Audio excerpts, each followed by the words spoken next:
السلام علیکم ورحمۃ اللہ وبرکاتہ نحمدہ ونصلی علی رسولہ الکریم اما بعد فاعوذ باللہ من الشیطان الرجیم بسم اللہ الرحمن الرحیم ربی اشرح لی صدری ویسر لی امری واحلل عقدۃ من لسانی لیفقہوا قولی۔ کل ہم نے پڑھا تھا حضرت صالح علیہ السلام کے بارے میں، آج ہم انشاءاللہ پڑھیں گے حضرت لوط علیہ السلام کے بارے میں۔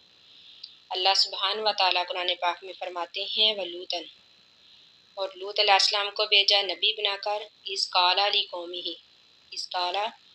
جب کہا لوط علیہ السلام نے لقومہ اپنی قوم سے، اتاتون الفاحشۃ، اتاتون کیا تم آتے ہو، الفاحشۃ بے حیائی کی طرف، ما سبقکم نہیں کیا تم سے پہلے، بیہا اس بے حیائی کو،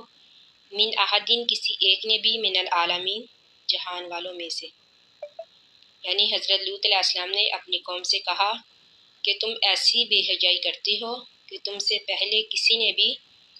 اس طرح کی بے حیائی نہیں کی۔ حضرت لوط علیہ السلام جو تھے وہ حضرت ابراہیم علیہ السلام کے بھتیجے تھے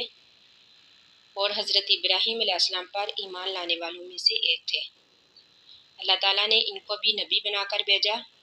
جس علاقے کی طرف نبی بنا کر بھیجا اسے سدوم کہا جاتا ہے۔ یہ علاقہ جو ہے یعنی سدوم، یہ بیت المقدس اور اردن کے درمیان واقع ہے۔ سدوم کی زمین جو تھی سرسبز و شاداب تھی، وہاں پر باغات اور گلے کی کثرت تھی۔ تو حضرت لوط علیہ السلام نے سب سے پہلے تو ان کو توحید کی دعوت دی،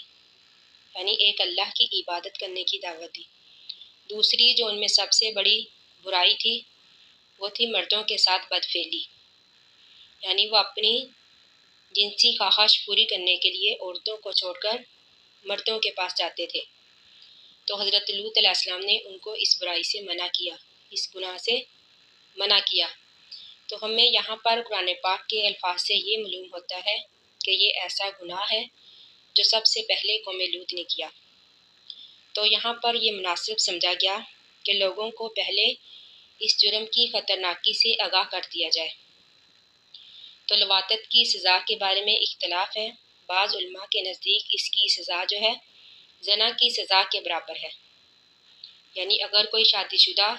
گناہ کرے تو اس کو رجم کر دیا جائے، اگر کوئی غیر شادی شدہ ہو تو اسے 100 کوڑے مارے جائیں۔ لیکن بعض علماء کے نزدیک اس کی سزا رجم ہی ہے، چاہے وہ شادی شدہ ہو یا پھر غیر شادی شدہ، اور بعض علماء کے نزدیک فاعل اور مفعول بھی ہی دونوں کو قتل کر دیا جائے۔ تو حضرت لوط علیہ السلام نے فرمایا انکم لتاتون الرجال، انکم بے شک تم لتاتون آتے ہو، رجالا مردوں کے پاس، شہوتاً اپنی شہوت پوری کرنے کے لیے، اپنی خواہش پوری کرنے کے لیے، من دون النساء عورتوں کو چھوڑ کر، یعنی اللہ تعالیٰ نے مرد کی خواہش پوری کرنے کے لیے یعنی جنسی تسکین کے لیے عورت کو بنایا ہے۔ تو پھر حضرت لوط علیہ السلام نے فرمایا کہ کیوں تم عورتوں کو چھوڑ کر مردوں کے پاس آتے ہو، بلکہ انتم ہو قوم مسرفون حد سے بڑھ جانے والے، وما کانا پس نہیں تھا جواب قومی ہی اس کی قوم کا، یعنی حضرت لوط علیہ السلام کی قوم نے آگے سے جواب دیا الا مگر ان قالوا یہ کہ کہا انہوں نے، اخرجوہم نکال دو لوط علیہ السلام کو، من قریتکم اپنی بستی سے، انہم بے شک وہ اناس لوگ ہیں، یتطہرون پاک بنے پھرتے، اپنے آپ کو پاکیزہ سمجھتے، اپنے آپ کو پاک سمجھتے، یعنی یہ انہوں نے تنزیہ کہا تھا، یعنی انہوں نے تنزن کہا کہ حضرت لوط علیہ السلام کو اس بستی سے ہی نکال دو، کیونکہ وہ اپنے آپ کو پاک سمجھتا ہے، اپنے آپ کو صاف ستھرا رکھنا چاہتا ہے۔ تو اللہ تعالیٰ فرماتے ہیں فَأَنجَيْنَاهُ بس ہم نے نجات دی اس کو، یعنی اللہ تعالیٰ نے حضرت لوط علیہ السلام کو نجات دی، وَأَهْلَهُ اور اس کے گھر والوں کو، یعنی وہ لوگ جو اس کے ساتھ ایمان لائے تھے، الا مگر امراتہ